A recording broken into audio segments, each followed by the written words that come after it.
Autism और gut health का एक बहुत बड़ा कनेक्शन है और उतना ही बड़ा कनेक्शन है गट हेल्थ का बच्चे की डाइट से।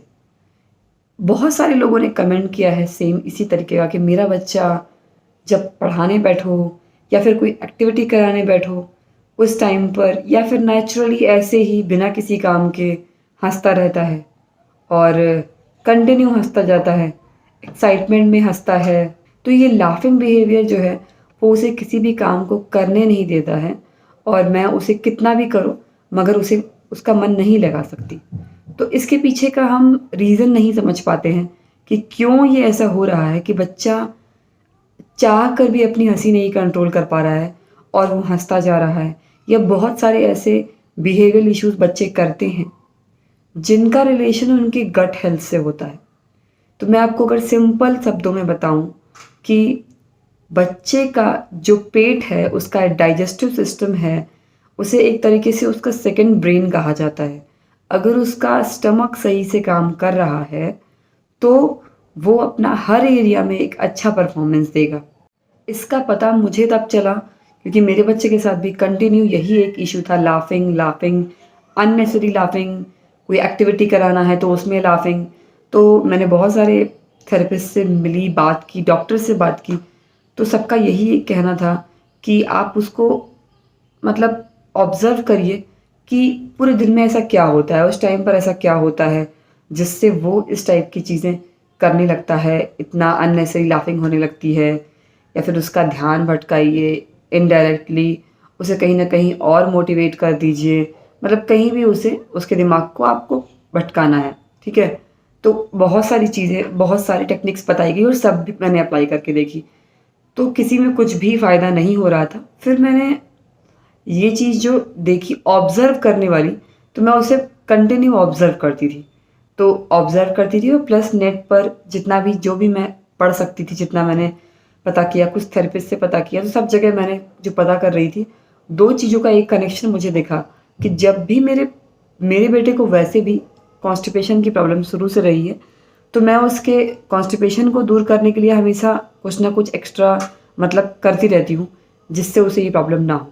बट क्या है कि बहुत सारी चीज़ें ऐसी होती हैं जो हमारे कंट्रोल में नहीं होती हैं। बच्चे बहुत सारी चीज़ें खाते हैं और उससे उनका पेट उतना अच्छा नहीं रहता है। तो जब मैंने देखा कि मोस्टली जब भी उसके पेट में गैस होती है, वो उसे कंट्रोल करता है या फिर टॉयलेट कंट्रोल करता है, पॉटी जाना होता है तो वो उसे कंट्रोल कर रहा है, या फिर वो जाना चाह रहा है, उसे आ नहीं रही है। ऐसी सिचुएशन होती थी, तब उसे हँसी आने लगती थी कंटिन्यू।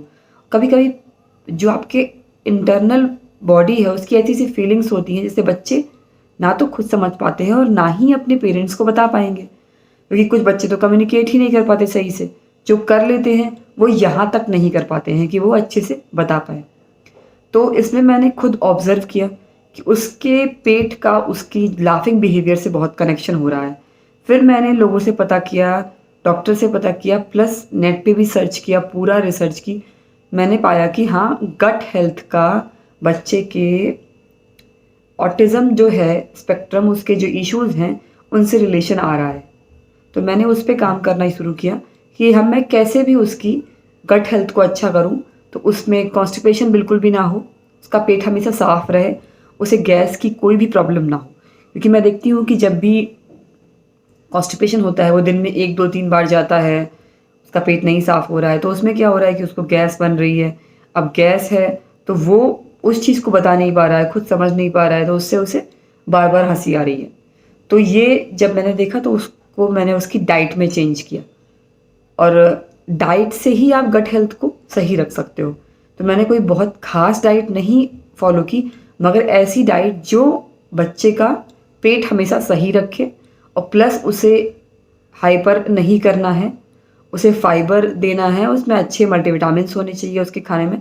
तो सबसे पहले तो मैं बोलूँ कि फ्रूट में बच्चे सारे फ्रूट तो नहीं खाते, मगर हाँ, जो भी उनके पसंद का है वो फ्रूट तो देना है, प्लस एक फ्रूट जो कंपल्सरी मैंने रखा हुआ है अभी तक, क्योंकि मेरे बच्चे को कॉन्स्टिपेशन रहता ही है अगर उसे हम अच्छी डाइट नहीं देते हैं। तो मैं उसे पपीता पर डे देती हूँ, दिन में 2 बार देती हूँ, क्योंकि वो पपीता जब खाता है, वही एक ऐसा फ्रूट है जो उसको अच्छे से उसका स्टमक क्लीन करता है। प्लस उसे मॉर्निंग में 1 ग्लास नहीं तो आधा ग्लास आपको गर्म पानी देना है। ये हो गया। उसके अलावा स्प्राउट्स वो जो हमेशा रेडी रहते हैं, उसके लिए भीगे हुए चने स्प्राउटेड जो रहते हैं वो भी हो गए ना, तो नॉर्मल रात भर सोक्ड किए हुए चने हो गए और दाल हो गई खड़ी मूंग की। तो ये सारी चीज़ें जो उसे दिन भर एज ए स्नैक्स खाने को मिलती रहती हैं, उसमें मैं उसका सैलेड टाइप का बना देती हूँ कि हाँ स्प्राउट चने हो गए, साथ में स्प्राउट दाल हो गई और उसमें प्याज टमाटर खीरा ये दे दिया। तो इस तरह का एक बाउल उसको दे दिया, 1-2 चम्मच खा रहा है तो आपने उसे खिला दिया कि हाँ चलो बैठो खाओ।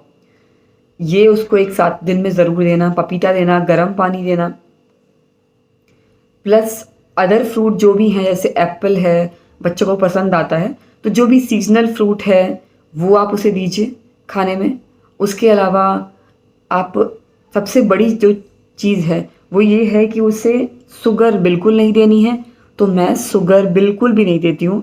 पहले तो मैं जैगरी पाउडर दे रही थी, अभी तो मैंने वो भी बंद करके रखा है। मतलब शुगर का नामो निशान हटा दिया है उसकी डाइट से। बस हो सकता है कि उसे डेट्स दे दूँ खाने में और उसे एज अ टॉफ़ी दे देती हूँ कि हाँ किसी पॉलिथीन में रैप करके कि ये लो टॉफ़ी है, तो वो डेट्स को खा लेता है और वो अच्छा भी है, हेल्दी ऑप्शन है।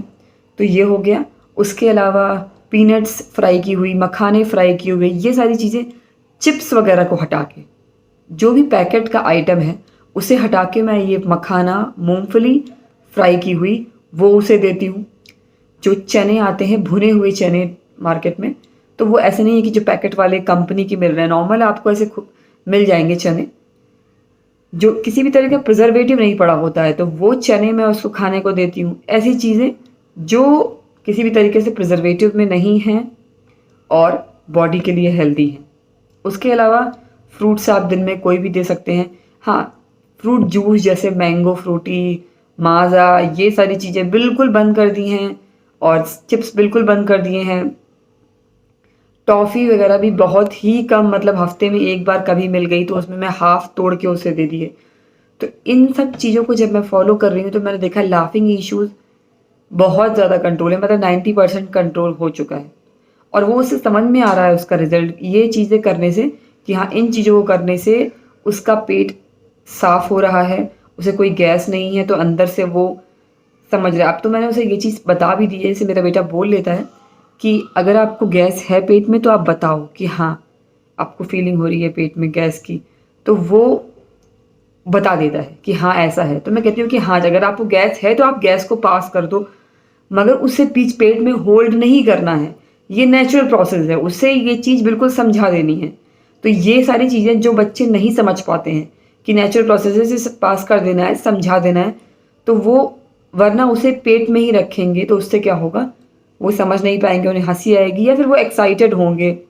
तो इंटरनल चीज़ें जब बॉडी की बच्चों को नहीं समझ में आती हैं तब वो बिहेवियरल इश्यूज़ ज़्यादा करते हैं। तो आप इस चीज़ का बहुत ध्यान रखिए कि उसकी गट हेल्थ, उसकी स्टमक की हेल्थ, उसके स्टमक को सही रखने के लिए क्या खाना है, उसे क्या डाइट होनी चाहिए। अगर वो सही रहेगा तो वो बच्चा अपने बिहेवियर में सही काम करेगा। अगर आपको ये वीडियो पसंद आता है तो प्लीज़ लाइक कीजिए, कोई भी डाउट है तो प्लीज़ कमेंट कीजिए। Thanks for watching.